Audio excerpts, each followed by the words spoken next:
Чем вы обычно пользуетесь в начале игры для нахождения комнаты призрака? Детектором ЭМП? Термометром? Что если я вам скажу, что помимо вот этих основных предметов есть еще куча других способов для нахождения комнаты призрака? И в этом видео я хочу вам все эти способы показать. Даже скажу такой интересный факт. В теории каждым предметом, практически каждым в игре, за исключением, возможно, штатива, можно найти комнату призрака. Я, естественно, не буду разбирать каждый предмет, я разберу только самые простые примеры. И начнем мы не с обычных предметов, а для начала начнем с проклятых предметов, потому что это тоже достаточно важно. И, кстати говоря, по поводу обычных предметов, у меня есть одна очень интересная теория, которую мне очень интересно проверить, и займусь я этим в конце видео, поэтому досмотрите до конца. Итак, вы сейчас видите таймер слева, справа, сверху. Как только я открываю дом, я запускаю сразу же этот таймер и буду, в общем-то, считать, за сколько я нашел комнату. Я открыл, мне не нужно даже ничего включать, я просто беру зеркало, смотрю, все. Я нашел комнату за 5 секунд у этого призрака с помощью зеркала. Если вы знаете, где спавнятся проклятые предметы на картах, то вы точно так же очень быстро можете находить комнату призрака. То есть буквально вот 5 секунд в игре, я уже определил комнату призрака, я сейчас беру и перетаскиваю туда все свое оборудование. Также, кстати говоря, я очень часто нахожу комнату призрака по призрачному огоньку. Конечно, вероятность не 100%. Призрачный огонек есть у 11 призраков в этой игре. Это одна из самых популярных улик, если не самая популярная вообще в этой игре. То есть это та улика, которая есть реально у большинства. Поэтому вероятность того, что вы найдете призрачный огонек, она достаточно велика, поэтому я всегда беру с собой видеокамеру вместо фонарика.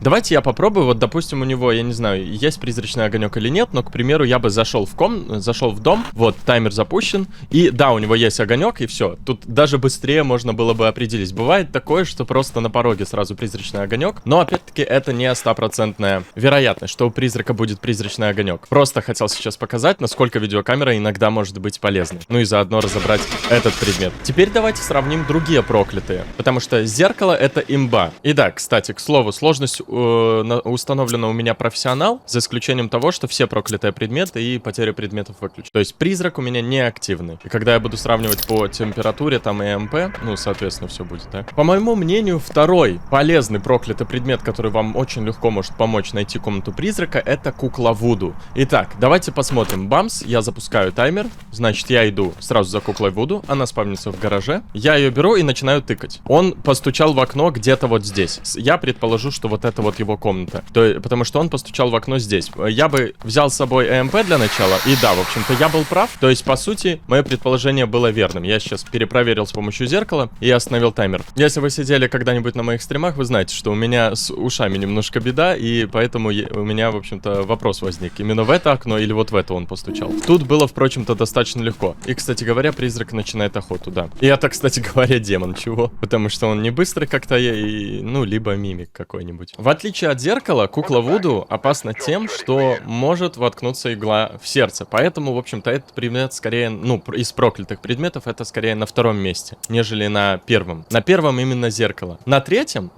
я помещу доску. Я не буду разбирать такие предметы, как шкатулка. Вот остальные уже разберу немного, но шкатулка и круг, потому что они всегда по-любому вызывают охоту. То есть ты не можешь ими чисто определить комнату призрака. Ну, шкатулкой можешь, по сути, но это достаточно сложно, и это очень много времени тратит. Ой, стоп, куда я побежал?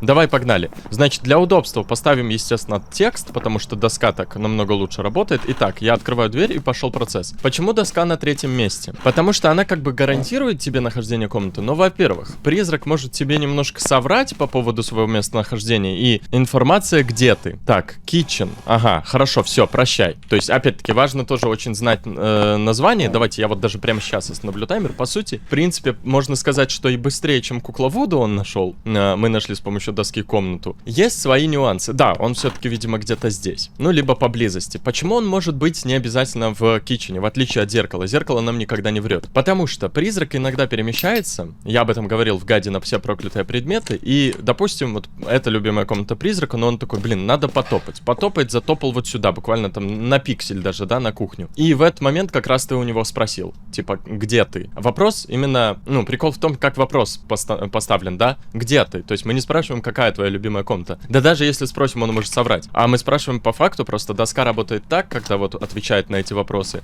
Она говорит не о любимой комнате призрака по факту, да, а о его местоположении. Вот, то есть она говорит, где он конкретно сейчас находится. И, естественно, у нас минус 50% рассудка из-за этой доски, из-за чего достаточно опасно и может сразу начаться охота. Да, это был Горек, кстати. На следующее место я бы поместил такой проклятый предмет, как карты Таро. Потому что, с одной стороны, как бы, этот проклятый предмет может дать вам информацию какую-никакую о местонахождении призрака. И особенно, сейчас покажу, если у вас есть радиоприемник, блокнот и лазерка при себе, когда вы используете карты, вы можете еще и улику получить. Сейчас покажу и расскажу как. Я запускаю таймер, о нюансах расскажу чуть позже. Значит, я положу вот здесь вот МП свой. Итак, тянем. Ну, башня. Хорошо. У призрака моментально увеличился на 20 секунд. И, собственно, вот кружка, которую он кинул. Все, мы определили комнату. За 19 секунд. По сути, даже быстрее, чем доской выджи. И вот, кстати говоря, смотри. Ну-ка, дай проверю. Будет ли радиоприемник? Радиоприемника, видимо, нету. Радиоприемника у этого призрака нету, но он сейчас сделал гост-ивент. И все дело в том, что карты, помимо вот карты Tower, которая увеличивает активность призрака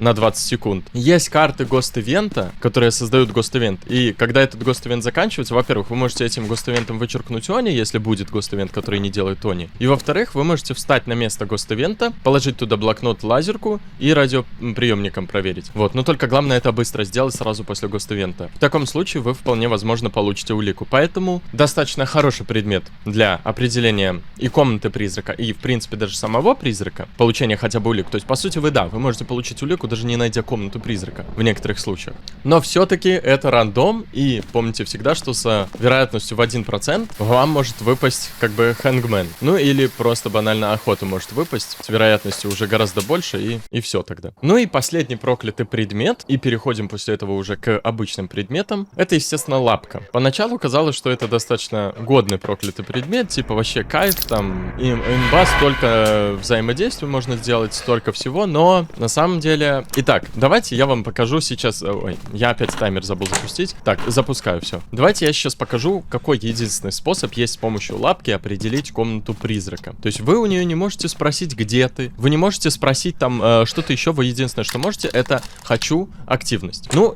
кстати говоря, еще можете «хочу поймать призрака в ловушку», но это я чуть позже покажу вам. И это чуть более опасно, потому что «хочу поймать призрака в ловушку» начинает проклятую охоту через минуту. Дай мне знак, покажи себя. «Хочу активность» на самом деле о том и говорит. Ну, то есть, говорит само за себя. Оно увеличивает активность призрака на всю оставшуюся игру. Но при этом, кстати говоря, ваш рассудок быстрее начинает сажаться. И, как мы видим сейчас, даже разницы оно не сделало как будто. И вам все равно придется искать с помощью ЭМП, либо на слух комнату призрака. Все, с чем оно помогает, это хочу... Это чтобы, ну, увеличить активность призрака. Дай мне знак. Опа, неужели? Так, я только что слышал. Значит, здесь что... Вот, да, пожалуйста. Все, хорошо, комната призрака здесь. Либо, кстати, нет, он именно с этого стола швырнул, поэтому, скорее всего, оно именно тут, в столовой, нежели на кухне. При этом, при всем, вы сами видели, что с щитком. Да, ну, я там остановил таймер, но в любом случае это особо разницы не делает. И да, кстати говоря, дверь запирается, вы не можете выходить из дома, то есть если у вас лапка, вам нужно еще до этого перетащить сразу все предметы, чтобы время не терять. Ну или иначе, через 2 минуты, по-моему, открывается дверь. Я точно не помню. Через минуту, либо через 2 минуты открывается входная дверь.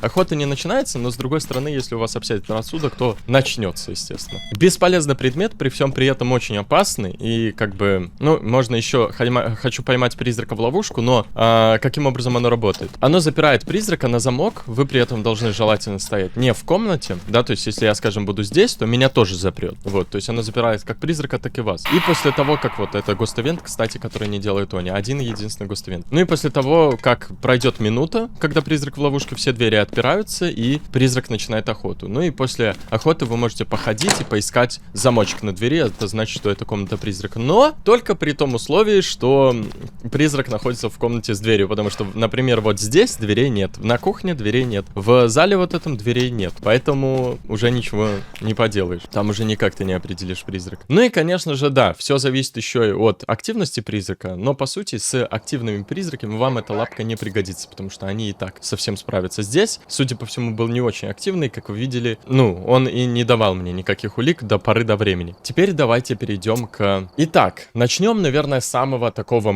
популярного, самого вот база, просто классика, термометр. Да, почему нет? термометр. Итак, каким образом, значит, работает температура в этой игре? Очень интересным образом. Значит, что мы должны сделать сразу, как зайдем? Естественно, включить электричество. Если оно включено на любителя, то не значит, что все будет попроще, потому что температура тогда, наоборот, остывает. И, знаете, это занимает либо столько же времени, либо даже дольше. То есть, по сути, с помощью термометра на любительском уровне сложности, а как раз-таки термометр, любитель, да, это две вещи, которые очень любят новички, особенно, и они не сочетаются, потому что, блин, иногда реально дом охлаждается гораздо дольше, чем нагревается. И в чем плюс? Смотрите, сейчас, как только мы зайдем в дом, смотрите вот на термометр, везде практически температура будет ниже 10, ну, либо приблизительно около 10. Кстати, здесь почему-то 16, не знаю. Что, добавили призрака с плюсовой температурой? Но нам это, в общем-то, не важно. Ну, короче, температура низкая. В основном, везде практически будет в комнатах комнатная температура после включения щитка, как вот я сейчас сделал, около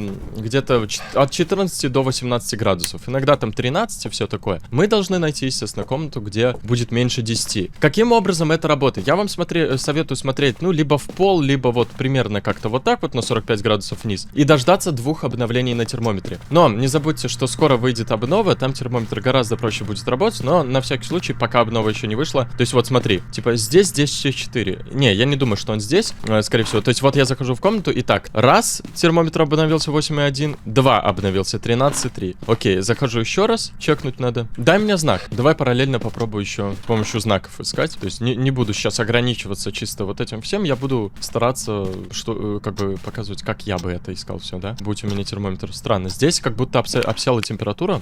И да, кстати говоря, когда ты приближаешься к комнате призрака, по моим личным наблюдениям, в окружающих комнатах температура тоже немножко падает. Так, ну дом уже прогрелся 100%. То есть, окей, он не здесь, хорошо. Это, наверное, я на улицу посмотрел. Мне кажется, он либо в гараже, либо опана. Utility. Так, вот, один и все. Окей, нет, подожди. Нет, вот здесь. Он в living room. Хорошо, вот, да. Ну, впрочем, то же самое. Окей, неважно, там 5 секунд, что я перепроверил. В общем, ваша задача — это найти вот такую, вот эту вот температуру. И в чем прикол? Вы видели в начале, что я подумал, что это не его комната, потому что здесь было 10 градусов и больше. При этом это еще даже щиток не был включен. А, кстати, теперь минусовая вообще. Смотрите, во-первых, как бы, я не знаю почему, но почему-то в начале игры, в самом начале, опять кольца пускает, какое-то время температура вообще может быть абсолютно рандомной. То есть даже если вы начинаете в снегопад, и у вас ханту выпадает, у которого обязательно минусовая, он может ее взять вам и просто минуту вообще не показывать, что в комнате 20 градусов. Все нормально, пацан. Вот, при этом вы даже с выключенным щитком начинаете. То есть есть такой прикол, но даже помимо этого, в остальное время, почему вот я советовал, типа, дождаться 2 хотя бы обновлений в каждой комнате? Потому что иногда призрак любит выходить из комнаты, и в этот момент температура в комнате может немножко подняться, и вам может показаться, что это не комната призрака. И да, если вас смущает, что, типа, от какого конкретно числа, да, искать комнату призрака, то есть на термометре, типа, каким образом, то есть вдруг там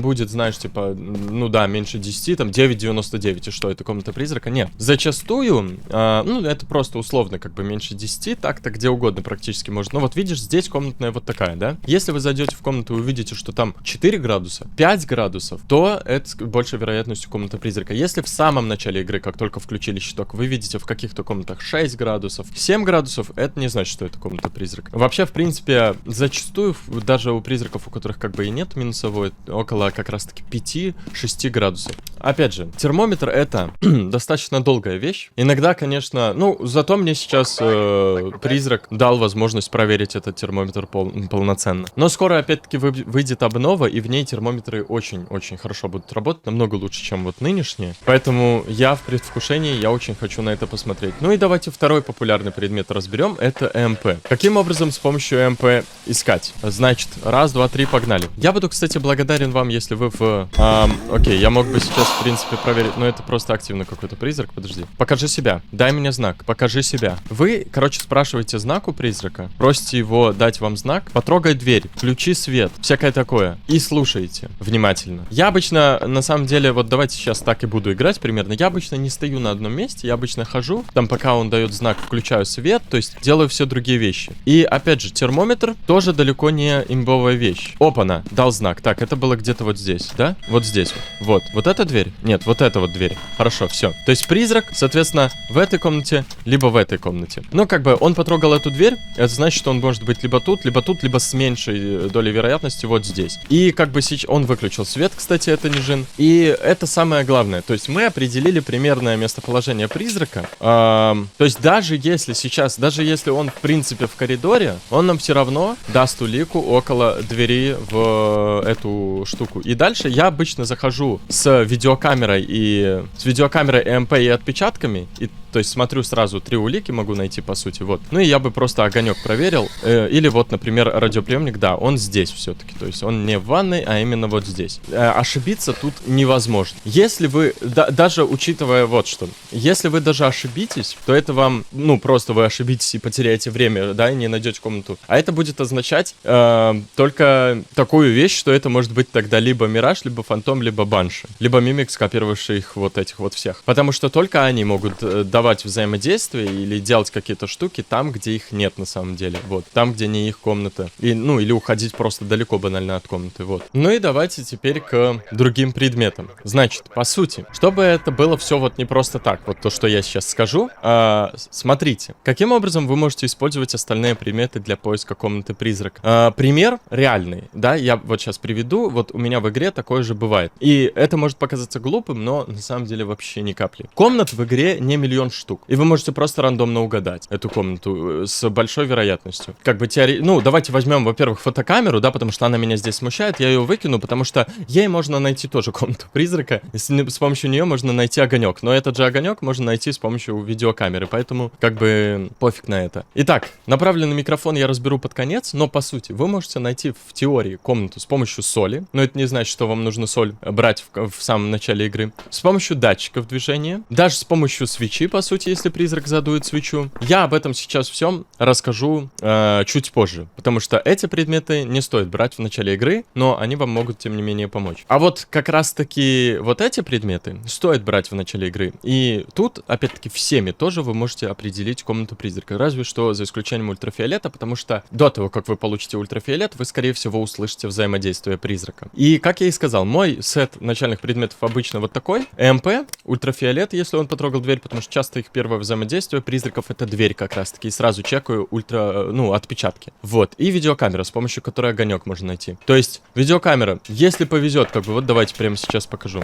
Если повезет, с самого начала улику найду, дай мне знак. Если не повезет, то просто использую видеокамеру как и обычный предмет, точнее, как предмет для освещения, и использую параллельно еще и ЭМП. Ну и заодно сразу проверяю, как бы, естественно, как я и сказал, все улики. Опа-на, он провзаимодействовал с дверью, все. А с какую дверь он потрогал конкретно? Он бешеный. Понятно, он здесь, скорее всего. Либо мне не повезло, и я сразу не заметил призрачный огонек, либо у него призрачного огонька нет. Но он какой-то сумасшедший. Ну, в общем-то, он здесь, и тут это понятно, как бы без проблем, да, потому что он взаимодействует. Но это очень активный призрак. И да, вот, кстати, он потрогал дверь, вот, бац, отпечатки сразу, видишь, получил. При этом, кстати говоря, ставлю квадриллион долларов, которого у меня нет, потому что знаю, что я выиграю. Это призрак без МП5, потому что он уже миллион раз потрогал дверь. Еще раз отпечаток. И по сути, то же самое, что я сейчас делал с видеокамерой и ультрафиолетом, вы можете проворачивать и с, например, радиоприемником и блокнотом. Ну и тем же лазерным проектором. То есть, по сути, ваш сет из предметов может даже вот так вот выглядеть. Но это, конечно, тоже. Ну, то есть, смотрите, объясню на деле, да, как бы. Начальные предметы — это, конечно, такой себе, за исключением радиоприемника. Это может быть полезно, сейчас покажу, каким образом. Я очень часто захожу в дом, и мне попадается какой-нибудь супердушный призрак, который вообще 30 секунд не взаимодействует, ничего не показывает. То есть, опять-таки, ни термометром, ни ЭМП его не найдешь. Вот. И обычно больше, чем 1,5 минуты или 2 минуты я не хожу по дому и не ищу знак. Если где-то около 2 минут проходит, я просто скидываю все предметы и перетаскиваю все из грузовика в рандомное место. Зачастую это вот центральная комната какая-нибудь в доме. И вы не поверите, но, не знаю, из 10 раз, наверное, 5 или 4 раза фраза «это всегда дает мне улику» почему-то. Я не знаю почему. Возможно, это как-то на подсознательном уровне я уже понимаю, потому что у меня опыт есть, что призрак там не может быть в той-то, в той-то, в той-то комнате, и поэтому предмет складываю именно здесь. Но на самом деле такое частенько происходит. И опять-таки, потому что эта комната, она между, и в ней, ну, как бы, то есть, смотрите, например, призрак не может заспавниться вот в этой комнате и вот в этой. Вообще есть, знаете, как кость, когда вы ищете, есть вероятность, что она заспавнится в каких-то конкретных комнатах, то есть там больше вероятность. Например, что она в гараже спавнится, согласитесь, вы кость чаще всего находите там в гараже, в детской, вот, на кухне или в столовой, нежели, скажем, вот в этой комнате. В этой вы редко ее находите. И то же самое есть у призрака. То есть он просто может, ну, типа, он с меньшей долей вероятности будет находиться там. Хотя, по сути, это должен быть, наверное, рандом, но не знаю, как-то вот таким образом это работает все. Может быть, есть какая-то подкрутка. Ну и по поводу радиоприемника, мне кажется, достаточно интересным тоже таким в начале такой штукой может быть видеокамера, МП и радиоприемник. Особенно если вы радиоприемник поставите на воск, но правда нужно тогда говорить очень выразительно. То есть, ну сейчас призрак мне дал. Он мне до этого, это же та же игра еще. То есть вы можете ходить, скажем, чекать с помощью камеры, да, прочекать там комнату, прочекать дом. Давайте вот даже засеку сейчас. Представим, что вы вообще оббежите весь дом, и призрак вам не даст ни одной улики. Ну вот, например, то есть это не считается, это тихо. Представим, что призрак молчит. Так, 6 секунд я уже в детской. Ну-ка, допустим, чекнул там living room, ее особо не стоит чекать. Это тоже, ну, к примеру, да, предположим. Потом здесь utility, это, и, допустим, подвал. 25 секунд. За 25 секунд можно, то есть, как бы пробежать весь дом и проверить на наличие призрачного огонька. И, допустим, вы вот так вот оббежали, и когда вы возвращаетесь там обратно или просто идете щиток включать или дальше просите знак, вы можете параллельно с камерой просто ходить и вот, допустим, дай мне знак, покажи себя, да, ну, в рандомных комнатах, но самых популярных, то есть гараж, utility, ну, столовая, living room, ну, и можно еще детская и та, ну, короче, перечислил все комнаты, молодец, да. Ну, типа, просто ходите, дай мне знак, покажи себя, сколько тебе лет. Он сейчас мне не даст знак, не покажет себя, потому что это не его любимая комната. Не знаю, пару раз спросили, увидели, что крестик загорелся, можете, ну, бежать дальше, типа. С другой стороны, конечно, нужно все равно оставаться внимательным, потому что радиоприемник шумная вещь, и иногда можно не услышать из-за радиоприемника. Ну и, естественно, еще есть у нас направленный микрофон. С помощью этого предмета тоже можно находить комнату призрака. Этот предмет больше как бы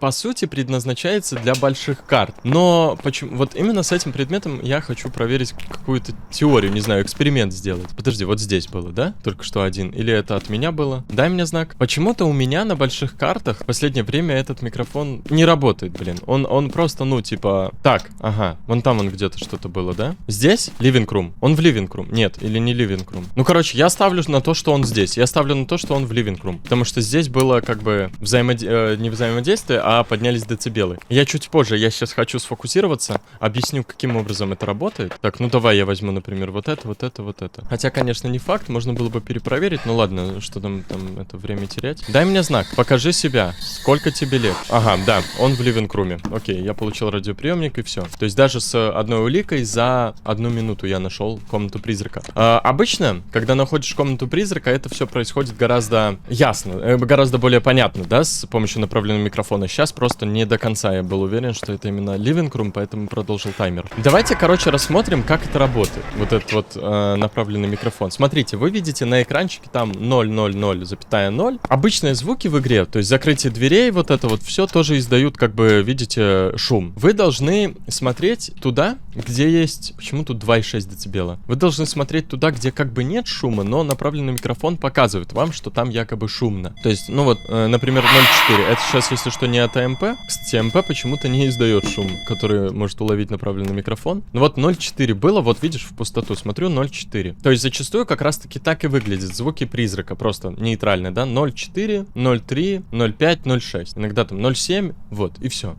И когда вы находите такое, то есть видите, вот в остальном месте, то есть представим, что вы зашли в дом, да, типа смотрите, опа, там где-то что-то подскочило, хотя вот сейчас оно подскочило. Оно опять-таки с задержкой, то есть нужно примерно представлять, куда я смотрел вот полсекунды назад. Ну и, короче, вот, и все. И потом просто держите микрофон, старайтесь в одной... Ну, тут как бы геометрия, да, вот это вот все, типа алгебра, блядь. Короче, да, география. Держите микрофон как бы в одной точке и таким образом пытаетесь понять ориентир, куда это все. Я хочу еще раз с помощью направленного микрофона попытаться найти комнату призрака. С момента вот открытия дверей опять я передохну. Дай мне знак. Внимательно смотрю, но ничего не вижу. Здесь где-то. У меня такое чувство, что направленный микрофон достаточно имбовая вещь просто, которой можно реально очень... Он в этой комнате? Он либо в детской, либо в мастер-бедрум. Да, он, скорее всего, в мастер-бедрум. Вот здесь вот именно что. Но он и дал знак, и, в общем-то, мы нашли 0.9 вот на микрофоне еще до этого, да? И как бы уже знали направление. И то есть, смотри, мы знаем направление, значит, соответственно, мы знаем, что призрак в том направлении, а в том направлении что? В том направлении не может быть ни кухни, ни подвала, ни гаража, ни ютилити, ни ливинг-рум. То есть мы сразу вычеркиваем миллиард комнат, и как бы и четко, и быстро при этом находим комнату призрака. Не знаю, при этом, при всем, знаешь, мне кажется, это имбовой вещью на средних особенно картах, то есть небольших, ну как, нет, точнее на маленьких, но как бы на побольше, чем Тенглвуд. Например, вот на каком-нибудь Графтоне, допустим, да, или там, ну да, Графтоне. На потому что на Эджфилде достаточно все близко, и там можно как бы понять, услышать взаимодействие. А вот на Графтоне иногда, ну как бы это огромная карта, и тут можно просто тупо банально не услышать никакие взаимодействия, и все. Давай я проверю еще на Графтоне. И мне кажется, что на таких подобных картах гораздо быстрее искать с помощью направленного микрофона, нежели как бы любым другим способом. Правда, на Графтоне я чуть хуже ориентируюсь, чем на Тенглвуде, поэтому надеюсь, сейчас я тут не заблужусь в своих этих. Дай мне знак. А, у меня же фонарик есть с собой, точно. Он здесь издал звук, ну ладно, это было не с помощью направленного микрофона. Ну подожди, направленный микрофон показывает 0 в эту сторону. Теперь показывает 0,7. Видимо, короче, направленному микрофону около 30 секунд нужно, чтобы вначале активизироваться. Чтобы призрак начал какие-то звуки издавать. Но, видимо, этот отсчет запускается именно после того, как вот открывается дверь. Потому что, да, из фургона. Потому что как только открывается дверь, призрак начинает взаимодействовать со всем подряд. Ну и, собственно говоря, давайте рассмотрю как бы другие предметы. Свечка. Свечка и датчик движения для начала, потом уже соль. Иногда у вас бывают задания найти с помощью датчика движения призрака. И, допустим, попадается душный призрак. Тоже, опять-таки, вы ходите там 1,5-2 минуты и ничего не можете найти. Вы можете взять просто свечку и этот датчик движения. И, опять-таки, просто датчик движения поставить в рандомных местах на карте, где угодно. Ну и то же самое со свечкой. Вот. И как бы, если вы увидите, что выполнилось задание, соответственно, идете туда и смотрите. Вот. Ну просто, чтобы время не терять. Параллельно, если вы уже все предметы перетащили, призрак еще до сих пор не дал улику, да, то есть теорию вот так. Ну и то же самое с солью. Но опять-таки, это самые неэффективные способы нахождения комнаты призрака и вообще нахождения призрака даже. Это больше даже уже не для комнаты, а реально для призрака самого, потому что комнату, ну тут даже, тут типа, ну примерно, приблизительно, но радиус поиска у вас будет огромный. Разве что только свечка. Только если он свечку задует, тогда радиус поиска у вас сузится до максимум, ну не знаю, 2-3 комнат. Ну а зато солью, с другой стороны, вы можете услышать шаги. И, кстати говоря, солью очень легко проверить на радиоприемник. Вы типа просто слушаете, куда призрак идет, и в то же время, в то же место примерно становитесь и пытаетесь общаться с ним по радиоприемнику. Но я все-таки сказал, что я вот эти штуки-дуки расскажу. Ну, как бы вот и рассказал. Ну и, не знаю, по поводу направленного микрофона, мне кажется, эта вещь реально заслуживает чуть больше внимания. Мне кажется, надо немножко переосмыслить ее. Ну, короче, спасибо всем за просмотр. Ставьте лайки, подписывайтесь на канал, пишите комментарии, приходите на стримы, подписывайтесь на телеграм. Всем пока.